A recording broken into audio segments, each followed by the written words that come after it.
మనలో చాలామంది ఇంటిని శుభ్రం చేయడానికి ఇంట్లో ఉన్న పాత, పనికిరాని దుస్తులను ఉపయోగిస్తుంటారు. అయితే వాస్తు ప్రకారం ఇంటిని తుడవడానికి కొన్ని దుస్తులను అస్సలు ఉపయోగించకూడదు.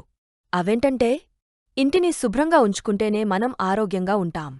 అలాగే ఇల్లు కూడా నీట్గా కనిపిస్తుంది. అయితే చాలామంది ఇంటిని శుభ్రం చేయడానికి ఎక్కువగా మోప్లకు బదులుగా ఇంట్లో ఉన్న పనికిరాని, పాత దుస్తులను ఉపయోగిస్తుంటారు. కానీ ఇంటిని శుభ్రం చేయడానికి కొన్ని రకాల దుస్తులను అస్సలు ఉపయోగించకూడదు. వాస్తు ప్రకారం మీ ఇంట్లోని ప్రతికూలతను పోగొట్టడానికి శుభ్రపరచడం చాలా ముఖ్యం. కానీ కొన్ని రకాల దుస్తులతో ఇంటిని క్లీన్ చేస్తే మీ ఇంట్లో ప్రతికూలత ఉంటుంది. అందుకే ఎలాంటి దుస్తులతో ఇంటిని తుడవకూడదో ఇప్పుడు తెలుసుకుందాం పదండి. చిన్న పిల్లల బట్టలతో ఇంట్లో చిన్న పిల్లలుంటే వారి పాత, పనికిరాని దుస్తులను ఇల్లు తుడవడానికి, దుమ్ము దులపడానికి ఉపయోగిస్తుంటారు చాలామంది. చిన్న పిల్లల బట్టలను శుభ్రం చేయడానికి అస్సలు ఉపయోగించకూడదు. ఇలా చేయడం వల్ల మీ పిల్లల ఆరోగ్యంపై ప్రతికూల ప్రభావం పడుతుందని వాస్తుశాస్త్రం చెబుతోంది. లోదుస్తులతో ఇంటిని ఎప్పుడూ కూడా మీరు వాడేసిన దుస్తులతో శుభ్రం చేయకూడదు.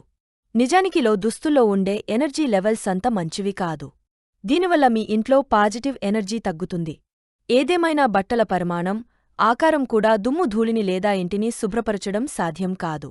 మరణించిన వ్యక్తి బట్టలతో సాధారణంగా ఎవరైనా మరణిస్తే అతని దుస్తులను వేరేవాళ్లు అస్సలు ఉపయోగించరు. వీటిని పనికిరాని వాటిలాగే భావిస్తారు. అందుకే చాలామంది చనిపోయిన వారి దుస్తులను ఎక్కువగా ఇంట్లో దుమ్ము లేదా వైప్స్ మొదలైన వాటికి ఉపయోగిస్తుంటారు. కానీ మరణించిన వారి దుస్తులను ఉపయోగించకూడదు. వాస్తుశాస్త్రంలో మరణించిన వ్యక్తి దుస్తులతో ఇంటిని శుభ్రం చేయడం శ్రేయస్కరం కాదు.